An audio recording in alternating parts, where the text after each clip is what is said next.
तव कथामृतम् तप्तजीवनम् कविभिरीडितम् कल्मषापहम् श्रवणमङ्गलम् श्रीमदाततम् भुवि गृह्णन्ति ये भूरिदा जनाः भुवि गृह्णन्ति ये भूरिदा जनाः।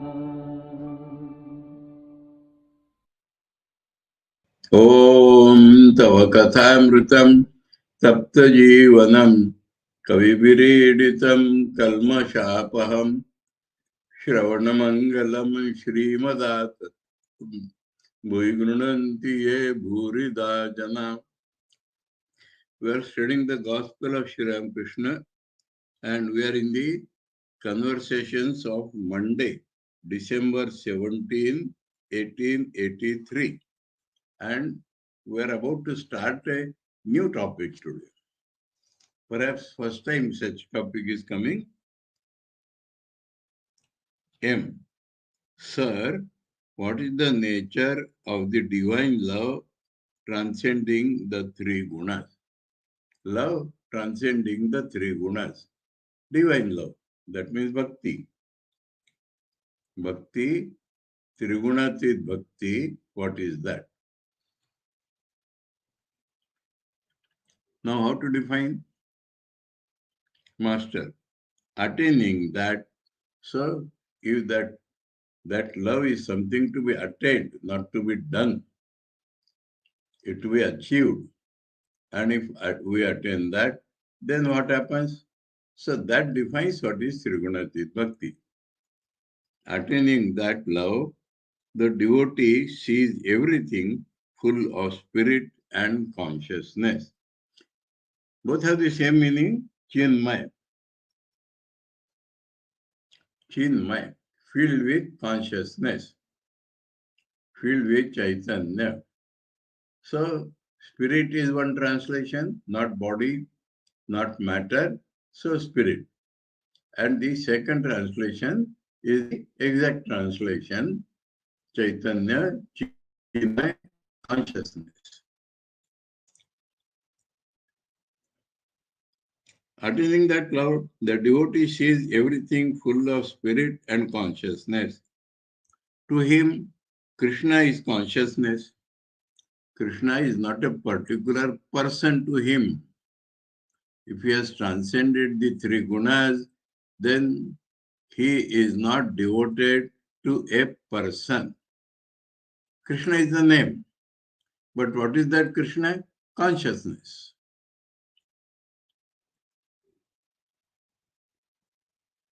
And his sacred abode is also consciousness. Swarupa, or where he lives, that is also consciousness, not a physical place. We talk of Vaikuntha and Goloka and so many things, but if the bhakti is Trigunatit, what he sees is that the place where the Lord stays is not a physical loka. It is consciousness only. We call it loka, we call it dhama, we call it the location or the place of God's residence, but that in the devotee's vision, it is only consciousness. These are names given to consciousness.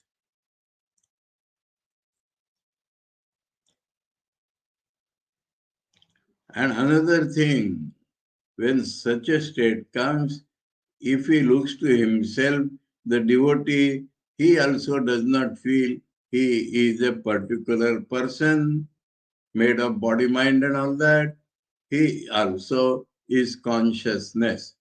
So it means that it is Jnani's Bhakti.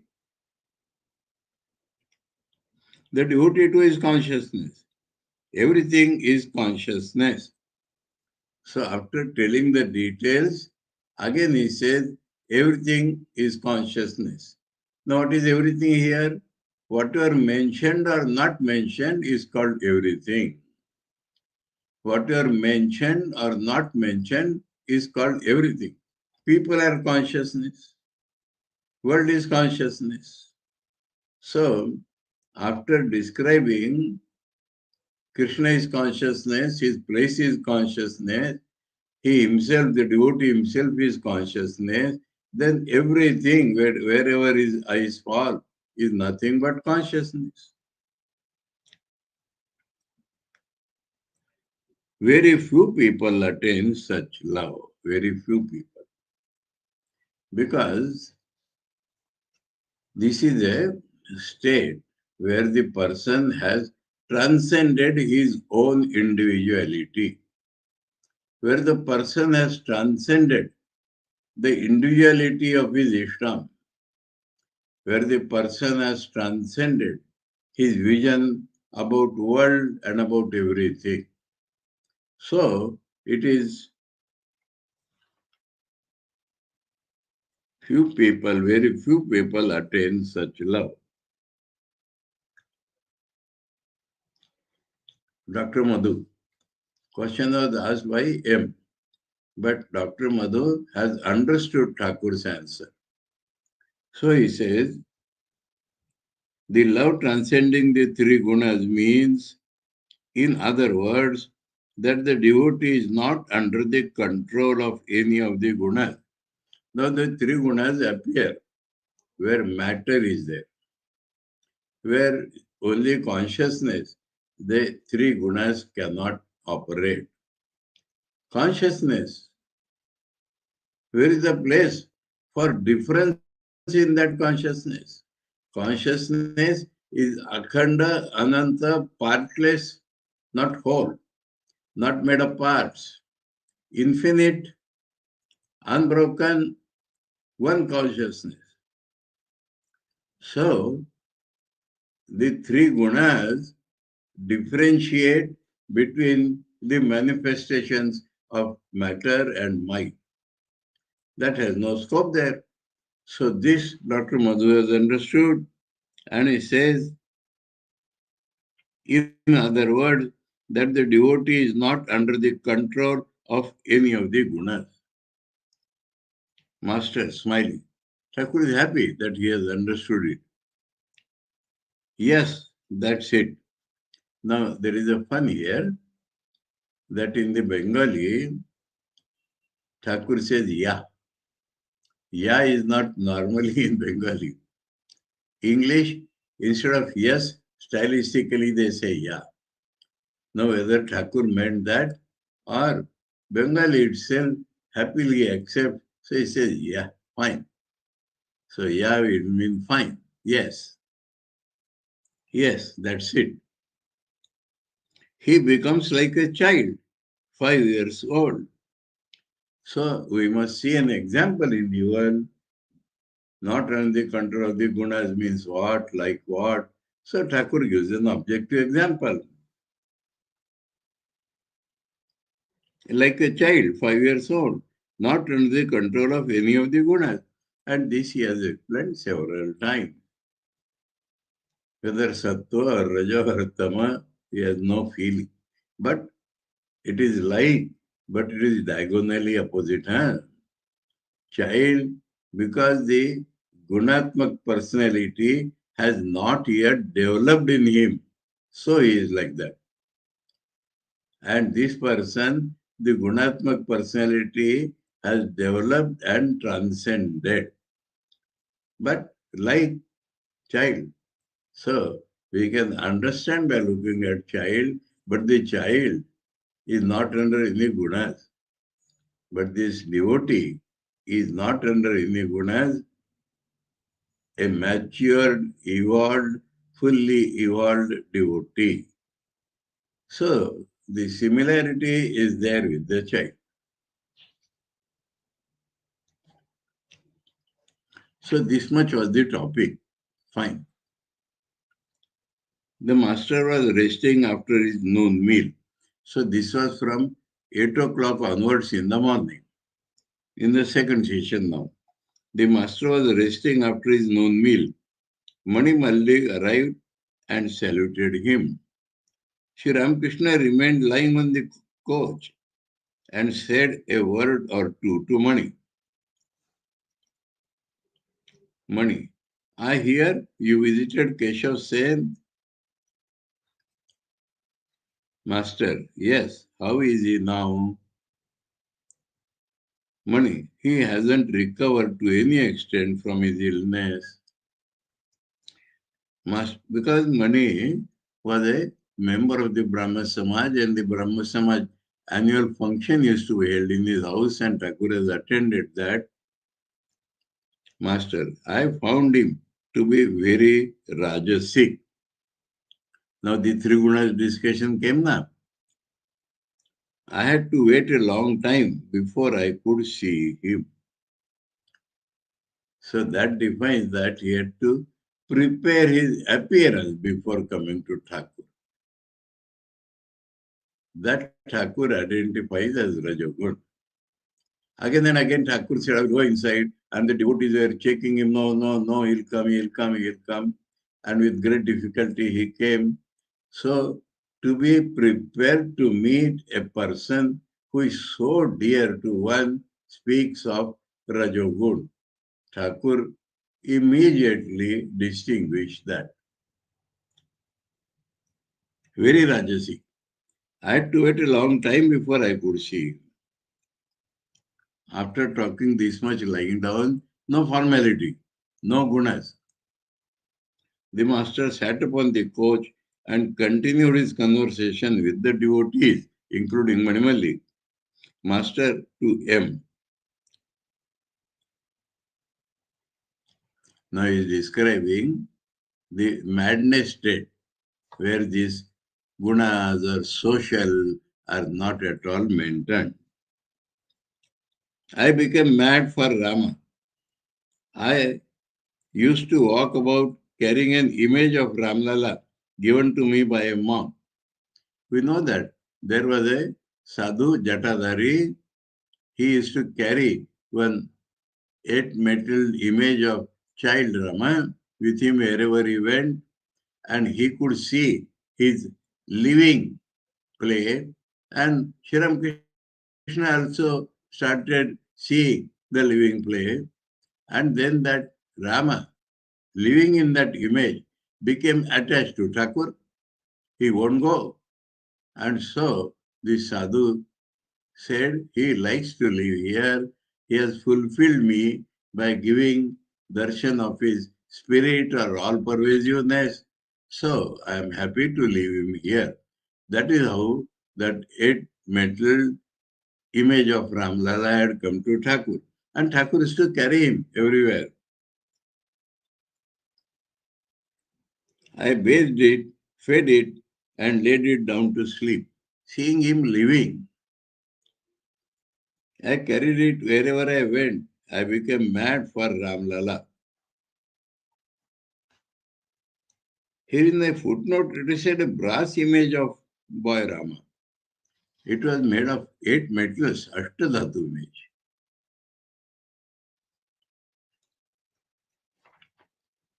Yes, it is clearly mentioned. Anyway, it is not brass.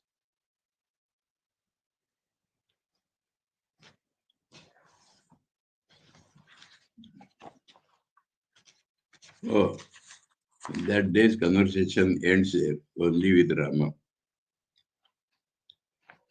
Out of all this, I like that, yeah.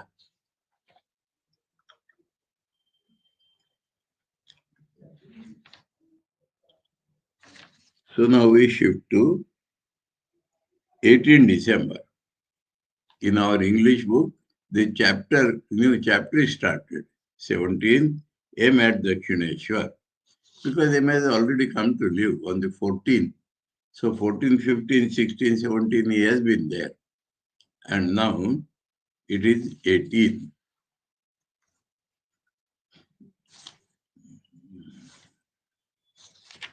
Let me check up what I said.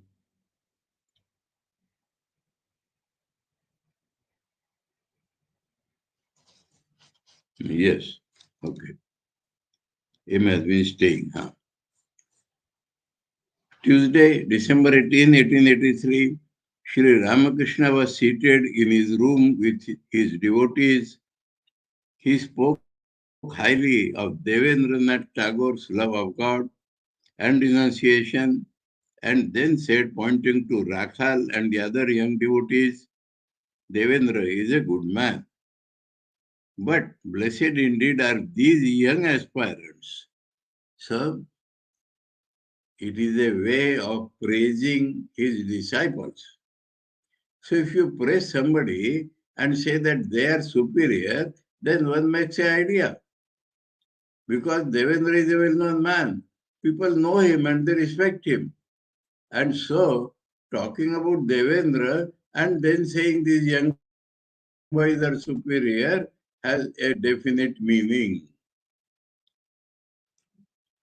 Nakshala Thakur is just like that. He spoke highly of Devendranath Tagore's love of God and renunciation, and then said, pointing to Rakhal and the other young devotees, Devendra is a good man, but blessed indeed are those young aspirants who, like Shukadeva, practice renunciation from their very boyhood and think of God day and night without being involved in worldly life. So Devendra had many sons and daughters, and then he was become devoted to God in old age, and he was living apart from his house in a houseboat. The worldly man always has some desire or other, though at times he shows much devotion to God. Once Mathur Babu was entangled in a lawsuit. He said to me in the shrine of Kali, Sir, please offer this flower to the Divine Mother. I offered it unsuspectingly, but he firmly believed that he would attain his objective if I offered the flower. Talking of devotees with some desire. What devotion Rati's mother had? So Rati's mother is a devotee very much devoted to the Vishnu ideal. But when she saw that Thakur visits Kali temple, then she gave up coming there.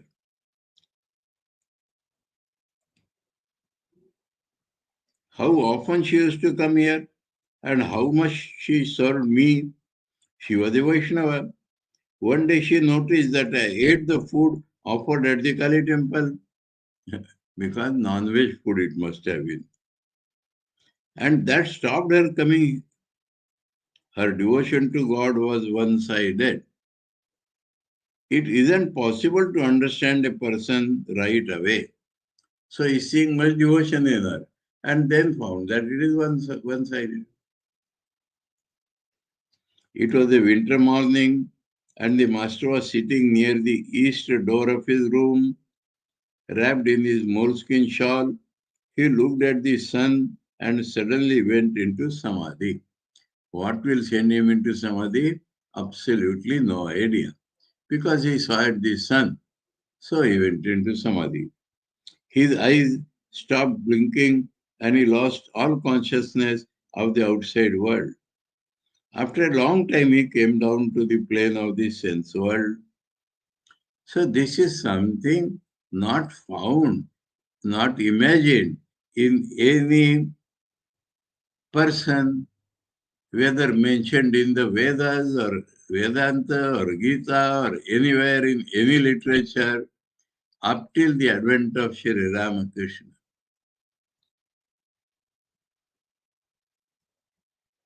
Rakhal Hazra and other devotees were seated near him, but he had lost the touch of all. Master to Hazra. The state of Samadhi is certainly inspired by love. So it goes. Thakur is telling clearly. He is not talking of Jnanam here. He is not talking of yoga here. If there is a love for God, real love for God means merging in God. Again and again and again, Thakur is telling this. Two sides of this, huh? Love gives you samadhi, and real love means losing I.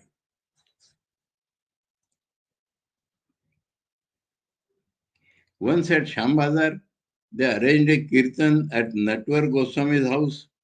Then I had a vision of Krishna and the gopis of Vrindavan.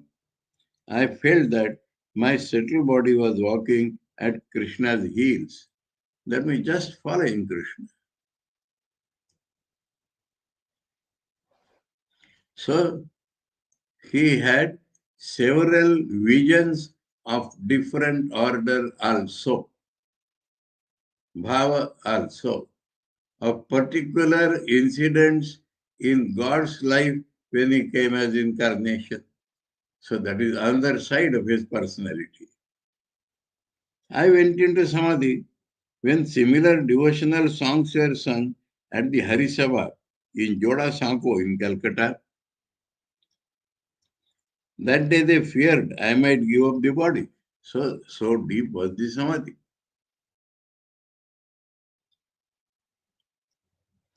After the master had finished his bath, he again spoke of the ecstatic love of the gopis.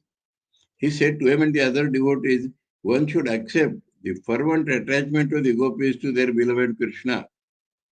Sing songs like this. That means some people did not believe in the historical gopis. Thakur says the love the gopis had for Krishna, that much you must take. And to imbibe that love, sing such songs like this. Tell me, friend, how far is the grove where Krishna, my beloved, dwells? His fragrance reaches me even here, but I am tired and can walk no further. Because of the love of Krishna itself, the physicality has been drained out. Again he sang, I am not going home, O friend, for there it is hard for me to chant my Krishna's name. Hmm.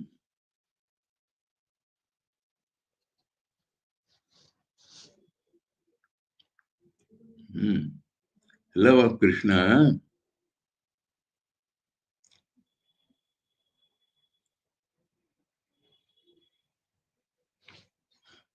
So he is asking them to sing such songs, accept the attraction which the gopis had for the Ishta, and to inculcate that, sing such songs.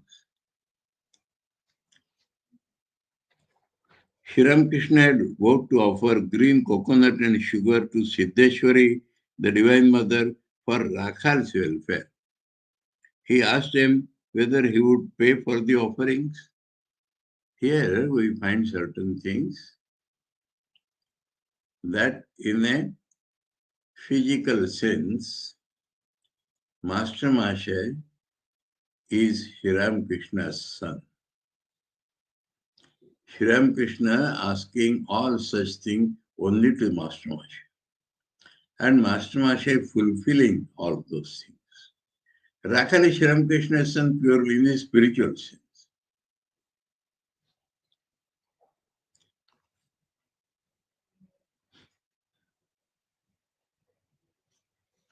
That afternoon, so here does not tell the reply because accepted.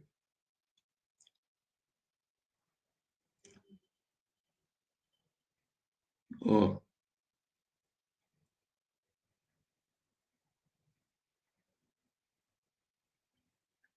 oh, here. Mm-hmm. Okay.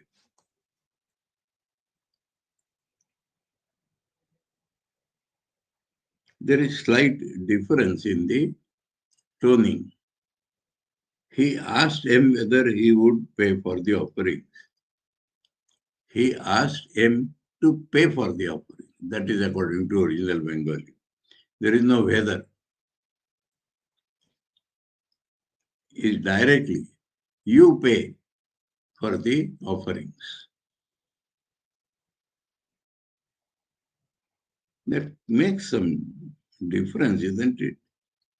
He's not asking.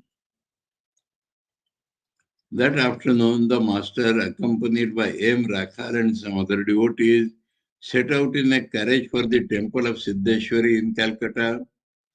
On the way, the offerings were purchased. On reaching the temple, the master asked the devotees to offer the fruit and sugar to the Divine Mother. They saw the priests and their friends playing cards in the temple. Sri Ramakrishna said, to play cards in a temple, one should think of God here. So the pujaris themselves like that. So such anomalous things happen throughout the country, throughout the world. From the temple, the master went to Jaddu Malik's house. Jaddu was surrounded by his admirers, well-dressed dandies. He welcomed the master. His admirers, Jaddu's admirers.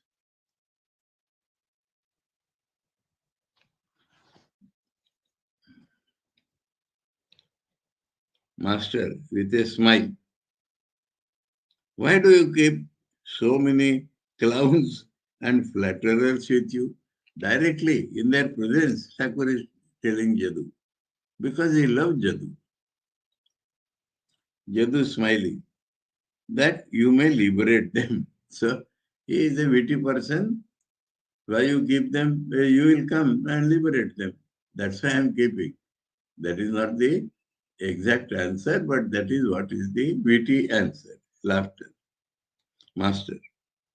Flatterers think that the rich man will loosen his purse strings for them, but it is very difficult to get anything from him.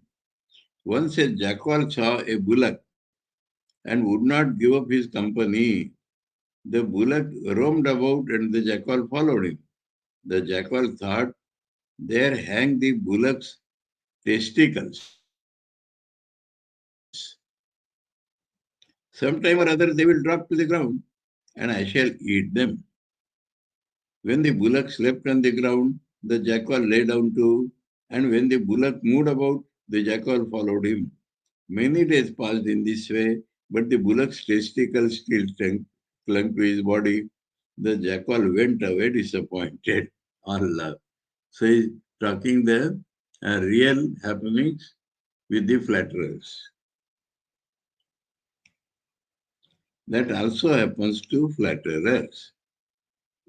Jaddu and his mother served refreshments to Sri Ramakrishna and the devotees. Jaddu's mother was highly devoted to Thakur, and that is why Thakur used to go. Jaddu respected him, though he was a worldly man. He himself had respect, but he respected Thakur more because his mother was a great devotee. That's all. Wednesday, December 19, 1883. It was 9 o'clock in the morning. Sri Ramakrishna was talking to M near the bell tree at Dakshineshwar. This tree under which the master had practiced the most austere sadhana stood in the northern end of the temple garden. Further north ran a high wall, and just outside was the government magazine.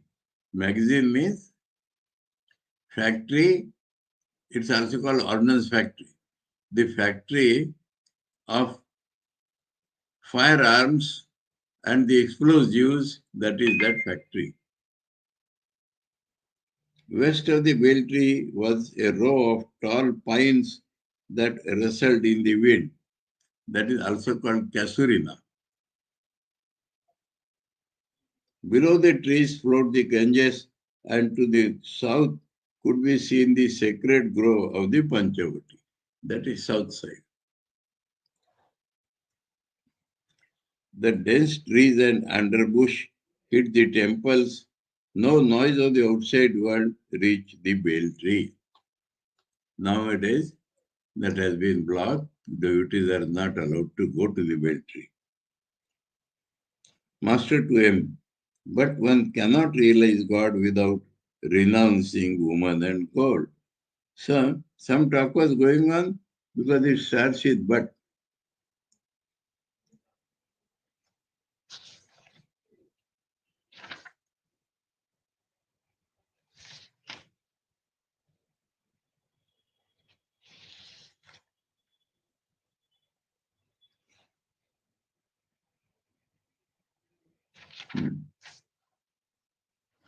No money seems to have a counter-argument. Without giving up woman and gold, that is the expression always, without giving up the idea of enjoyment of objects and the means for objects.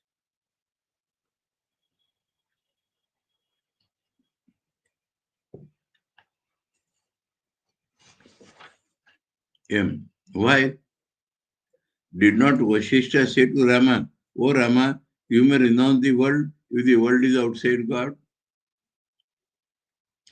One day Thakur himself had described that. But now he is telling the real reason for Vasishtha talking like that.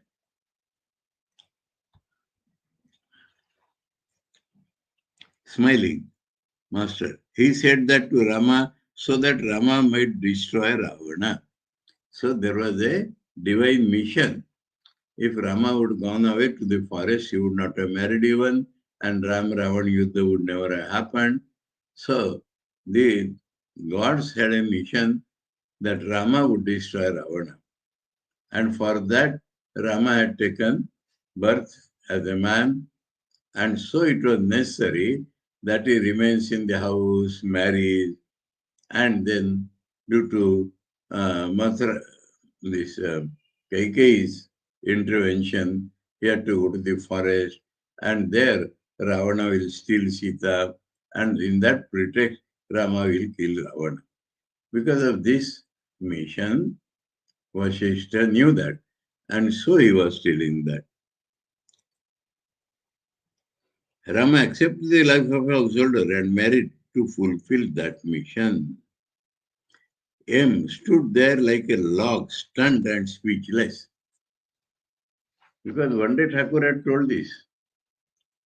But when M brought it out, Thakur's statement stunned M and he stood speechless. That means it is a direct hit, telling the purpose. For that only Rama became married, not for his own enjoyment.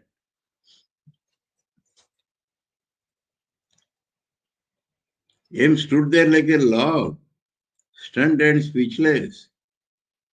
Sri Ramakrishna went to the Panchavati on his way back to his room. M accompanied him. It was then about 10 o'clock. M. Sir, is there no spiritual discipline leading to realization of the impersonal God? Because he is philosophically attracted to that.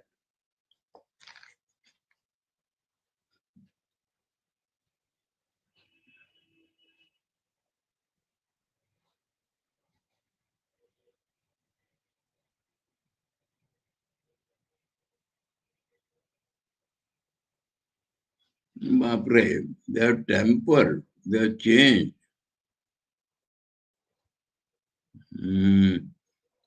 No, looking into original, oh,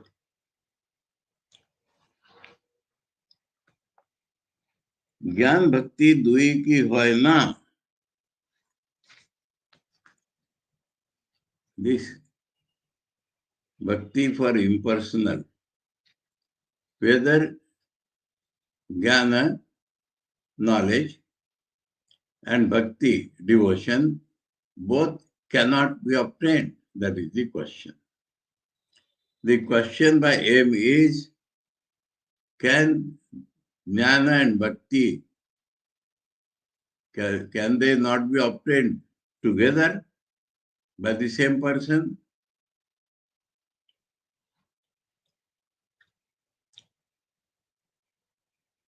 Master, Yes, there is. Spiritual discipline leading to that कि হয় না খুব উঁচু ঘরের হয়. So the formation is little different. Huh?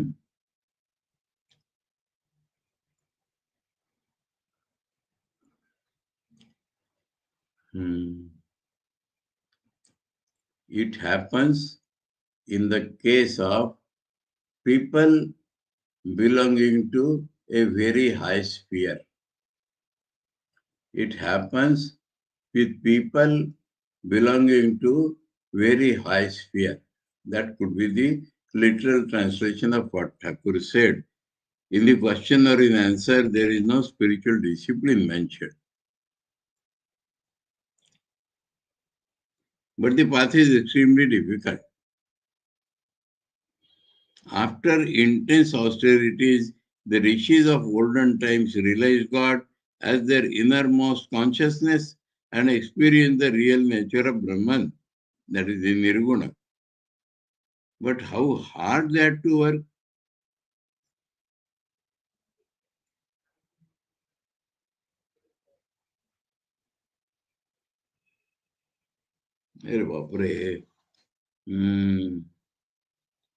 Thakur is telling it happens to people who are of the type of Ishvara.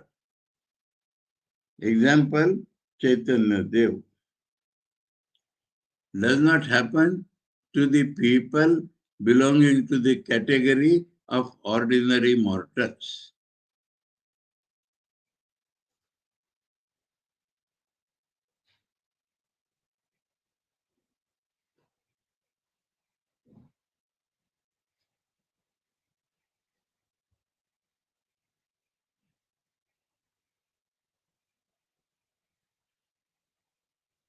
Is it the translation of this very thing?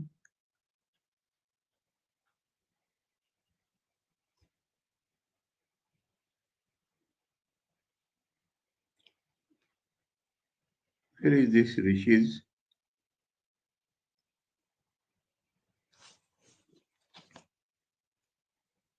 Oh, oh,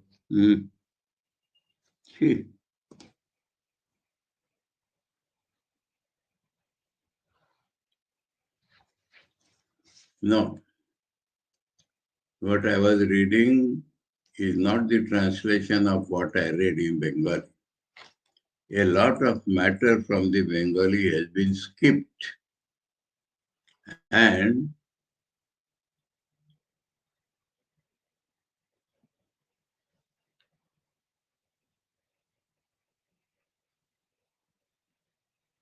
the question is, Nirakar sadhan ki hoy na? Nirakar is not impersonal. Nirakar is formless God. Can we not practice for attainment of the formless God? Is the question. There all that sadhan discipline is there. Sri Ramakrishna hobe na keno? Yes. Why it will not happen? In English, yes, there is. A pad bado katin. So now the translation is all right. Huh? A translation is of this passage. In between, that Jnana Bhakti together has been skipped.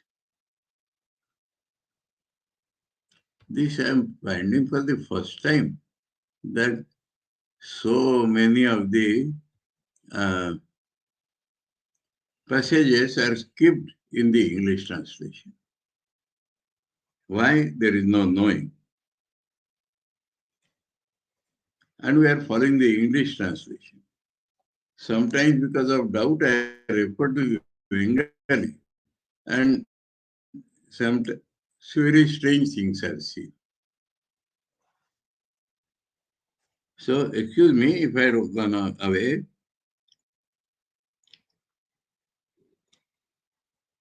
Again, Dhyana Bhakti is coming. Anyway. Hmm.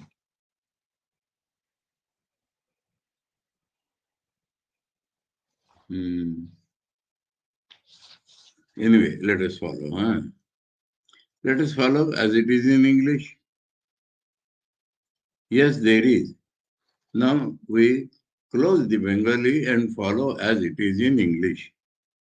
Sir, is there no spiritual discipline leading to realization of the impersonal God? Master, yes, there is. But the path is extremely difficult. After intense austerities, the rishis of olden times realized God as their innermost consciousness and experienced the real nature of Brahman. So, the meaning of impersonal God, Thakur is explaining. But how hard they had to work. They went out of their dwellings in the early morning and all day practiced austerities and meditation. Returning home at nightfall, they took a light supper of fruit and roots. But an aspirant cannot succeed in this form of spiritual discipline if his mind is stained with worldliness even in the slightest degree. The mind must only, the mind must withdraw totally from all objects of form, taste, smell, touch, and sound. Only thus does it become pure. The pure mind is the same as the pure Atman. Atman is everything. Atman is the mind. But when the mind is polluted, it does not behave like Atman. When it becomes pure, it can be seen that it is Atman only. But such a mind must be altogether free from woman and gold.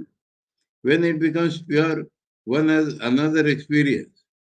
One realizes God alone is the doer and I am his instrument. So Thakur harps upon it very frequently. If the doership is gone, this is realized. One does not feel oneself to be absolutely necessary to others, either in their misery or in their happiness. So that is a new point. That somebody depends on me is a peculiar trap of Maya. And this is not there if one wants to realize the higher truth.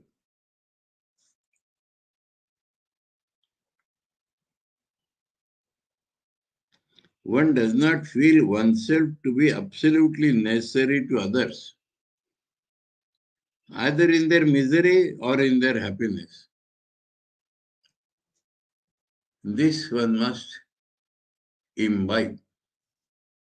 If I die, the world will go on as it is going on. There is a poet, a Marathi poet called Bhavakavi, named Bhaskar Ramchandra Tambe. And he has a beautiful song, poetry, that if I go, people for a little time will say, hi, hi. The world will not stop for me. The world will go on as it is going on. My friends may miss me, but for a few days. The farmers will till the fields. Everything in the world will go on as it was going on. For a little time, people may say, hi.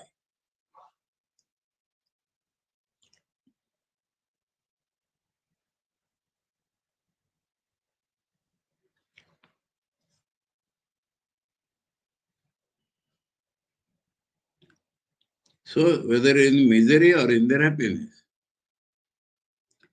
Once a wicked man bet into unconsciousness a monk who lived in a monastery. On regaining consciousness, he was asked by his friends, who is feeding you milk? The monk said, he who bet me is now feeding me. So this is the high state of such people. They find God only in everybody and in everything. The man who bet him and the man who feeding milk are absolutely different outside. But the sadhu feels God only.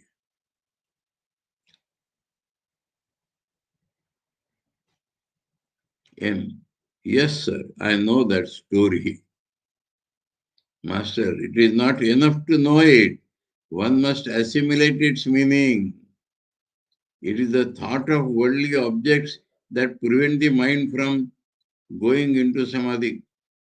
One becomes established in samadhi when one is completely rid of worldliness. It is possible for me to give up the body in samadhi, but I have a slight desire to enjoy the love of God and the company of His devotees. Therefore, I pay little attention to my body. Clear? There is another kind of samadhi called Unmana Samadhi. One attains it by suddenly gathering the dispersed mind. You understand what that is, don't you? So, suddenly Thakur's mind will go into samadhi. Yes, sir. Master, yes, it is the sudden withdrawal of the dispersed mind to the ideal. But that samadhi does not last long. Worldly thoughts intrude and destroy it. The yogi slips down from his yoga. Suddenly it comes, so suddenly it goes. At Kamarpukur, I have seen the mongoose living in its hole up in the wall. It feels snug there.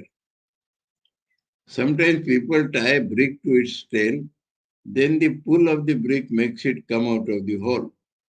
Every time the mongoose tries to be comfortable inside the hole, it has to come out because of the pull of the brick. Such is the effect of brooding on worldly objects that it makes the yogi stray from the path of yoga. What beautiful simile he has given. Back pulling. Worldly people may now and then experience samadhi. The lotus blooms, no doubt, when the sun is up, but its petals close again when the sun is covered by a cloud. Worldly thought is the cloud. We have so many similes, exact similes. Isn't it possible to develop both jnana and bhakti? Now it has come here. Isn't it possible to develop both jnana and bhakti by the practice of spiritual discipline? Answer. That is a different topic that has been passed over. And now there is repeated. And so the translator thought, let me skip that. But here the answer is different. Then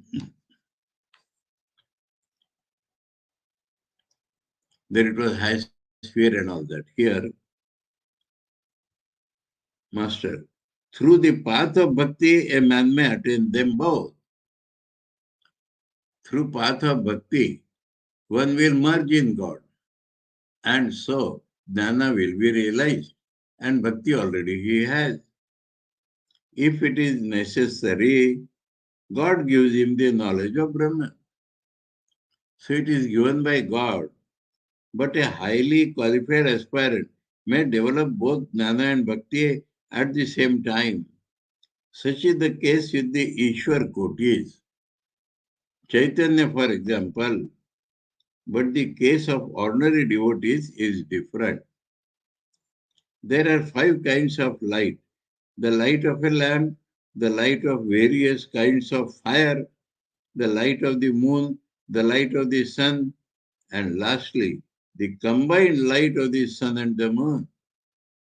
Bhakti is the light of the moon, and jnana the light of the sun. And there is a combined, we don't see it in the world.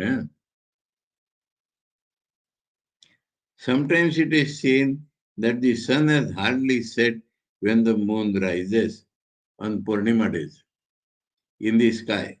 In an incarnation of God, one sees at the same time the sun of knowledge and the moon of love. Can everyone, by the mere wish, develop knowledge and love at the same time? It depends on the person. One bamboo is more hollow than another. Is it possible for all to comprehend the nature of God? Can a one seer part hold 5 shares of milk, our small human brain. M. But what about the grace of God? Through His grace, a camel can pass through the eye of a needle. So impossible can become possible. Master, but is it possible to obtain God's grace just like that? A beggar may get a penny if he asks for it. But suppose he asks you right off for his train fare, how about that? So many similes to say that this only God can grant if He likes.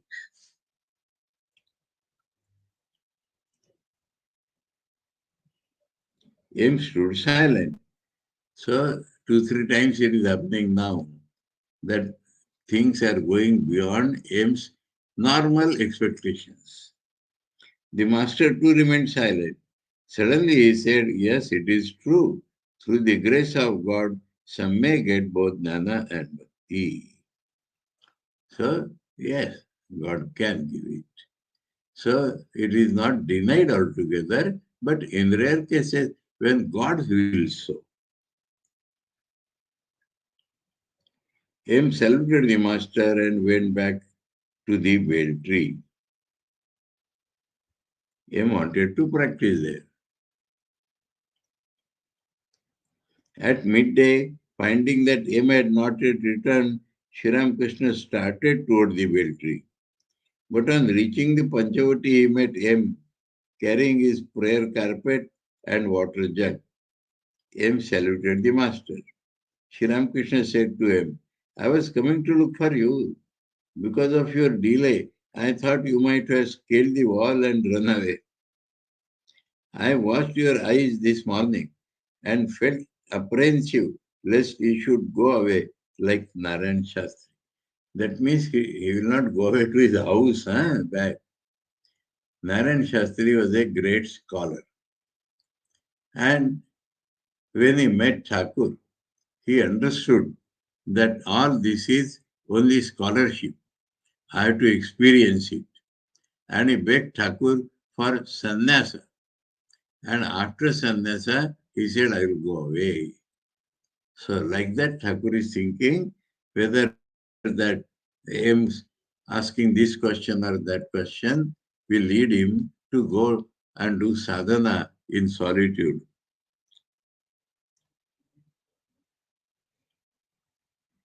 Then I said to myself, no, he won't run away. He thinks a great deal before doing anything. So after all, he is a man in the world, so he has to calculate many things. The same night, the master talked to M. Rakhal, Latu, Harish, and a few other devotees. Master to M. Some people give a metaphysical interpretation of the Vrindavan episode of Shri Krishna's life. What do you say about it? M. There are various opinions. Let us take this tomorrow. Tomorrow is not our class, on Thursday. Okay. Om Tava Kathāmritam Tapta Jivanam Kaviviridhitam Kalmashapaham Shravanam Shrimadatam Bhuvi Grunanti Ye Bhurida Jana Om Shanti Shanti Shanti Hari Om Tat Sat Sri Ramakrishna Arpanamastu.